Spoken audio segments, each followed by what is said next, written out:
Ewatali kwebuzaabuza kansubire mwenna mwategeddeko dde ekigenda maaso wakati wa Sheebah Kalungi ne Spice Daina Hajjala Namukwaya. Tiimu Sheebaholics okosaako ne tiimu Spice Gadgets. Ekigenda maaso gwatanaba kubeera ng'okitegeera.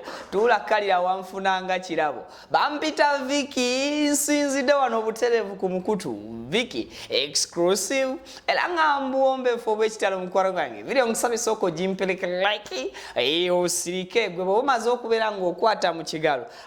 Ebyange naawe bibeera ng'ate bifuuse bya mukago. Naawe atanabeera ng'otweyungako mu butongole nkusabye subscribinga ate bwe bumaze okusubscribinga nyamba kwata mu kali. Kajja mu kigambo personalize okantere mu kigambo always sinzira ne nkugamba nti turn on that notification bell ofune ensonga bulungi nnyo nyini ddala Hajjati Kalodo kumwe abalina ebizibu by'enjawulo aŋŋambye ezigye kujjukiza ajja kulombereddwa ate oba oliawo ebizibu bifuuke olufumo.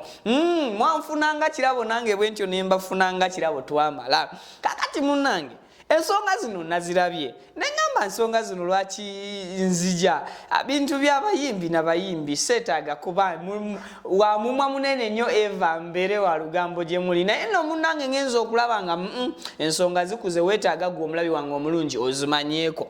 Ekisookera ddala akafaananyi ako kolaba ka Sheebah ne Spice mu life yaabwe enkadde nga tebannatuuka mu life eno empya. Koza abantu tubaako ne life enkadde then tubaako ne life empya. Kati akafaananyi ako kolaba yali Sheebah mu kifaananyi ne Spice Daina oyinza obutabategeera naye bebbo abantu tuva wala.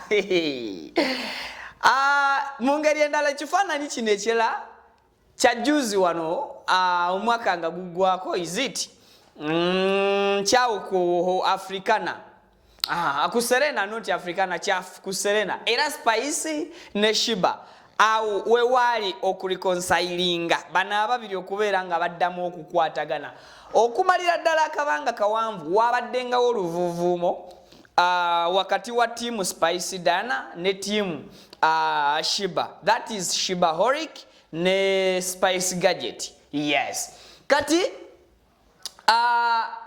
olutalo olutuufu oba lwaki nkozesa ekigambo olutalo mbanganza omu kuba pikapika abantu nti mukuberedda obutakkaanya bwavudde ku Rita Dancer omuwala oyo eyasibibwa juzi mwabimanya ebya Spice Daina ne manager Roger bwe bavayo ne babeera nga ate oba oliawo bakwata omwana oyo Rita Dancer ku byali bigambibwa nti yali atta bizinensi yaabwe oluvannyuma ne bakitereeza. Kakati Sheebah awo we yasitukirayo nga yeewuunya Spice Daina ate gubadde gutya mu Sheebah okusituka aveeyo kujja kwegwatibwako omuyimbi omulala Ziza Bafana tulowooza biwedde naye nno munnange ne we baatadde Rita Dancer ne tulowooza ensonga zisirise zasituse bupya anti ng'olunaku olw'eggulo posti zitandika okuyitinga natalina Instagram na Twitter mu simu yo simanyi kyoliko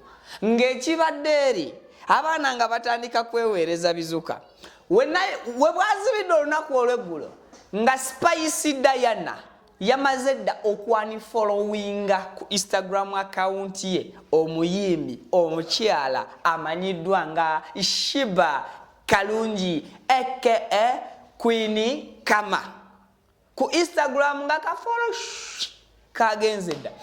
Abasinga tetwasoose kukiteekinga nti kirimu nnyo vibe ne tugamba kale oba mugyeko kafollow ke kiraga kitewali kye kiraga naye gye bwagenze okuzibira ne tugamba naye abaffe katuddeyo tukebereko ku account ya Sheebah era bw'olaba account ya Sheebah yeeyo eraga Sheebah ye yaleseeyo mukwano gwe Spice. Abaana bano Spice yaseeyo follow ya Sheebah. Sheebah n'agamba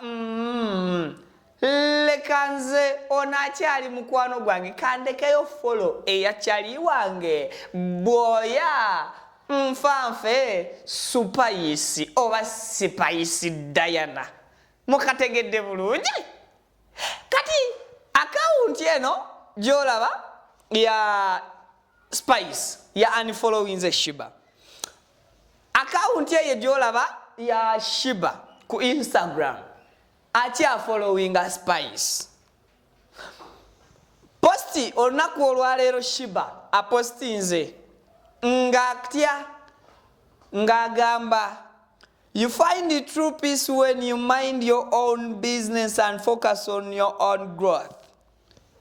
Osegera oyo ye Sheebah kalungi Queen Kama tewayise budde buwanvu mu lunaku lwe lumu ne tujja tufuna posti okuva ewaani Spice Daina egambe etya you don't need to dim other people's light for you to shine more. We all lights. Mazima. Nayemana mwe. Chovola bafuge gwanga lino uyo. Agende eri kulunda nteze. Tayagala kulaba biri ku social media. Social media ngeta buse. Now, the thing is, Sheebah ne Spice bagala okusinzira ku bantu kye bali kubeera nga bateekawo audience wakati wa Sheebah ne Spice oba buli omu group ye yatuuma oli yagituuma Sheebaholics ono group ye n'agituuma Spice Gadgets bafans ne bafans mwe kenyini mwe muli mukupika mu bayimbi bammwe omuliro music gwe babadde bayimba ensangi zino abadde ali ku standards za music gwe twetaaga okuwulira yes mukirize oba mugaane bw'owuliriza oluyimba siri regular n'owuliriza oluyimba salawo olwa Sheebah owulirize ennyimba uliriza music w'omwaka oguwedde wakati wa Sheebah kalungi ne Spice Daina ogenda ulira nti music taliimu beef okitegeera naye kati mwe muli kuzaayo music w'abaana abakyala bemuwagira ababiri njogerezeganya na team Sheebah ne team Spice that is Sheebaholic ne Spice Gadgets mwe muli kuddamu okuleetera abantu bano okukubagana okukontana baddemu bayimbe ennyimba nga bagikoona n'oli addemu ayimbe ennyimba nga neesonyiwa wantama so tubadde tutandise okunyumirwa industry nga tutambula bulungi abantu bakyusiza music wa beef nga bamugyewo kati mwe basupporters bafanzi mwe muli kuddamu okupika bafno abayimbi bammwe baddeyo mu ntalo biri ebya Bebekulu Bobi Wine Chameleone ne bawizo bye basooka and music awo abadde avuddewo fa abawagizi okusinzira kukiri kutambula ku social media comments zammwe ezisinga okubeera nga zikola ki ziwaga oba okukumamu omuliro mu masekati g'abano batandika okuddamu okuba music eyeekuba era nkakasa singa mwongerayo ekintu kino okumala omwezi omulala mulamba nga temuzikiza mwe ba team Sheebah ne team Spice mugenda kuddamu okulya next project ya Spice Daina nga ya beef